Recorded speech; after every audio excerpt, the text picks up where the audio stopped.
আজকে তোমাদের সাথে ধনিয়া চিকেন রেসিপিটা শেয়ার করব। তার জন্য এখানে আমি ১.৫ কিলো মতো চিকেন নিয়ে নিয়েছি। আর এখানে ধনেপাতার সাথে কিছুটা কাঁচা লঙ্কা বেটে নিয়েছি ঝাল অনুযায়ী। কারণ এখানে ঝালটা কাঁচা লঙ্কারই হবে। আর এখানে রসুনটা বেটে নিয়েছি। আর ছিল পেঁয়াজ, পেঁয়াজটাকে কুচো করে কেটে নিয়েছি।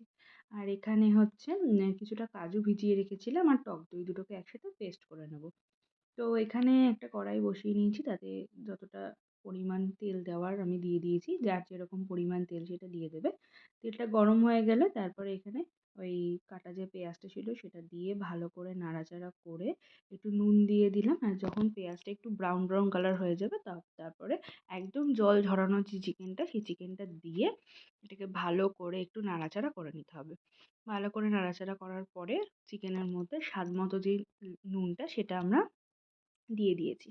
তারপরে কিছুক্ষণ নাড়াচাড়া করে যে রসুনের পেস্টটা ছিল, রসুনের পেস্টটা পুরো ভালো করে দেওয়ার পরে চিকেনটাকে খুব ভালো করে কষিয়ে নিতে হবে। খুব ভালো করে কষিয়ে নিতে হবে। তো এখানে চিকেনটা কষাচ্ছি, কষানোর পরে এবার দিয়ে দেবো পরিমাণ মতো হলুদ। তো হলুদ দেওয়ার পর আবার একটু ভালো করে কষিয়ে নিলাম। আর এখানে দিলাম ১ চামচ গোলমরিচের গুঁড়ো। তারপরে দিলাম হচ্ছে ১ চামচ ধনে গুঁড়ো। ধনে গুঁড়োটা অপশনাল, যদি থাকে তারা দিতে পারো, নাহলে স্কিপ করে যেও। আর তারপর দিলাম হলাম ১ চামচ হচ্ছে আ জিরে গুঁড়ো। দিয়ে এটাকে ভালো করে কষিয়ে নিতে হবে। দেখো কালারটা কি সুন্দর এসছে, তাই না? তো এখানে ঢাকা দিয়ে দিলাম, একটু ঢেকে ঢেকে মাংসটা সেদ্ধ করতে হবে।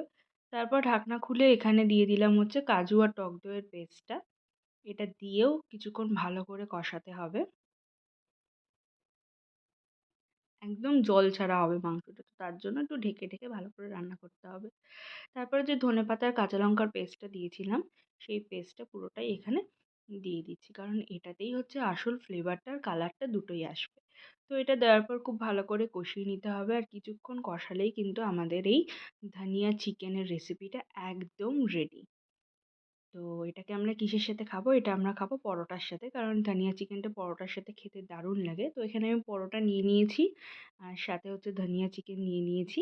তো কম্বিনেশনটা কিন্তু আমার দারুণ লেগেছে। আর সাথে ছিল হচ্ছে ক্রিসপি চিকেন। ক্রিসপি চিকেনটাও দারুণ ছিল। তো আমার এই ভিডিওটা ভালো লাগলে সবাই লাইক, কমেন্ট অ্যান্ড শেয়ার করো। সাবস্ক্রাইব করো, সাথে থেকো।